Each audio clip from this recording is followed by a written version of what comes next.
अंग्रेजों ने विलासी जीवन, विषय वासना रस चाहा, देश को गुलाम बनाया। देशवासियों में जागृति आई और अंग्रेजों के किसी भी कीमत पे अंग्रेजों के जुल्म को हम तोड़ फेंकेंगे। जुआनों में जोश भरा गया। खुदीराम बोस अंग्रेजों को भगाने में जब बम प्लानिंग हुआ, बम भी फेंकना पड़े तो फेंकेंगे, पहला बम फेंकने वाले उस बहादुर खुदीराम बोस ने अंग्रेजों की मीटिंग में एक हाथ में गीता दूसरे हाथ में बम, नैनम छिद्यति शस्त्राणि, अस्त्र शस्त्र से कट जाए वो मैं नहीं हूँ। नैनम दहाति पावका, अग्नि से जल जाए वो शरीर मैं नहीं हूँ। शरीर जल जाने के बाद भी मैं रहता हूँ। हवा में सूख न सके और पानी में डूब न सके ऐसा मैं अमर आत्मा हूँ। ये गीता का ज्ञान धारण करके और धड़ाक से उन हरामियों पर बम फेंका। बम फेंक के भांगे नहीं। नैनम छिद्यति शस्त्राणि, नैनम दहाति पावका। एक हाथ में बम था, एक हाथ में गीता थी। दे मारा बम, आओ जिसे पकड़ना है पकड़ लो, लेकिन मुझे कौन पकड़ सकता है। पकड़ पकड़ के इस हाड़ मांस के शरीर को पकड़ोगे। शरीर पकड़ा गया और केस चला, फांसी का हुक्म हुआ। चेहरे पर कोई शिकन नहीं।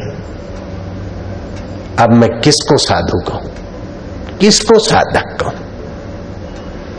खुदीराम बोस 19 वर्ष की उम्र में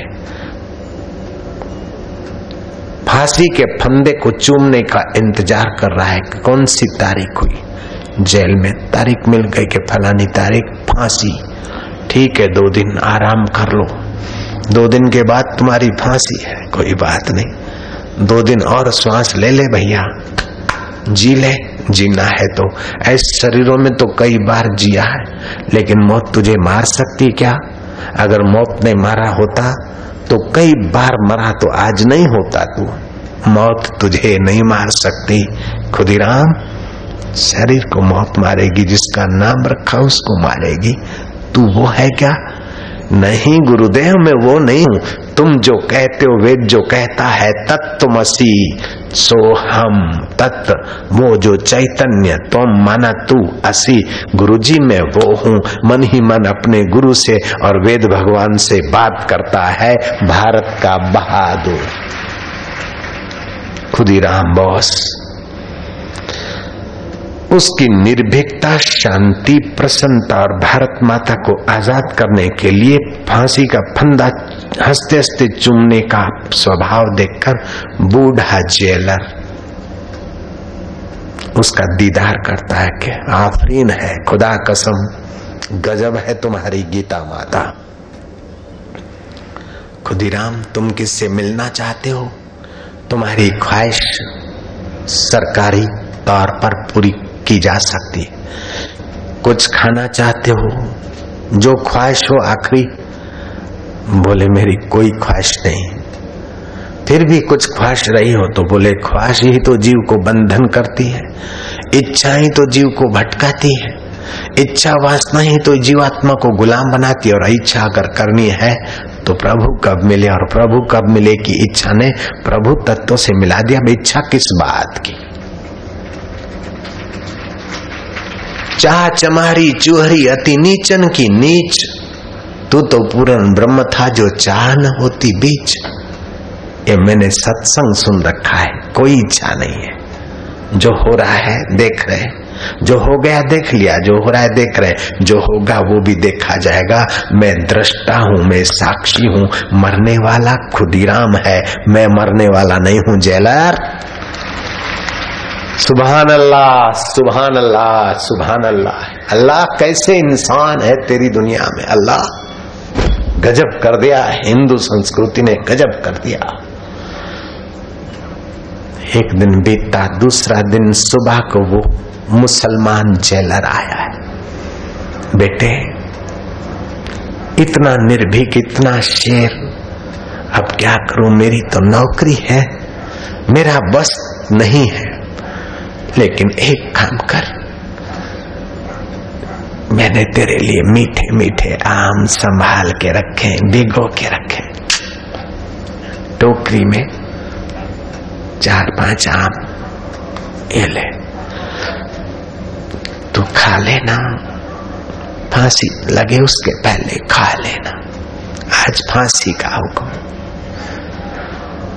अच्छा आप जाओ। आंखों से पानी क्यों बरसाते? और जेलर गया। फिर 1-2 घंटे के बाद आया, नजर डाली, आम ज्यों के त्यों दिखे। बोले क्या बात है खुदीराम बॉस, आम नहीं खाए? खुदीराम ने मुंह बना लिया। मौत को भी खिलवाड़ समझने वाले, मौत से भी मजाक करने वाले बहादुर ने मुंह बना लिया। बोले अब फांसी लगनी है, आम खा के क्या करूंगा? बेटा खा लेता। बोले नहीं चाचा तुम ही खा लो, तुम्हारे नौकर को खिला दो। अगर तुम मेरी ख्वाहिश मानना चाहते हो तो मेरी यही ख्वाहिश है कि आपका नौकर उठा के खा ले आम। बोले अच्छा भाई, खुदीराम नहीं खाता है तो? अबे तू उठा खा ले इसके सामने। नौकर ने जो आम उठाया तो पिचक गया, गुटली बाहर, रस नहीं। 1, 2, 3 सभी आम खाली खट। वो बूढ़ा जेलर पेट पकड़ के हंसा कि मरते मरते भी ऐसी मौत के साथ मजाक करने वाले खुदीराम आम चूस के हवा भर के ज्यों के त्यों रख दी और ये आम जैसे के तैसे लगा। खुदीराम तुम्हारी फांसी का फंदा है और आम ऐसे ढंग से चूसे और फिर हवा भर के ऐसे रख दिए कि मैंने धूप में बाल सफेद नहीं किए, मैं धोखा खा गया और कहता हूं कि आम चूसू। खुदीराम तेरी कथा और कहानी सुनने वालों को भी अल्लाह हिम्मत नहीं देगा तो और क्या देगा? ज्ञान नहीं देगा तो क्या देगा? खुदीराम धन्य है गीता माता और धन्य है तुम्हारे गुरुजी और धन्य है तुम्हारी संस्कृति। क्या अल्लाह ने समझ दी है? क्या इस कथा से आप कुछ समझ पाए? बहुत कुछ समझे। आपको पुण्य हुआ, महापुण्य हुआ। तीर्थ नाहे एक फल, संत मिले फल 4, सतगुरु मिले अनंत फल। मैं अनंत के तरफ आपकी यात्रा कराने वाला फल आपके सामने रख रहा हूं। वो फल आपका ही हो गया, मेरा कब तक है? ये बात आप भूलना चाहो तभी भी नहीं भूल सकते हो। इसका फल आप त्यागना चाहो तभी भी ये फल आपका पीछा किए बिना नहीं रहेगा। ये ऐसी वैदिक समझ है, श्री कृष्ण की समझ है, श्री राम की समझ है।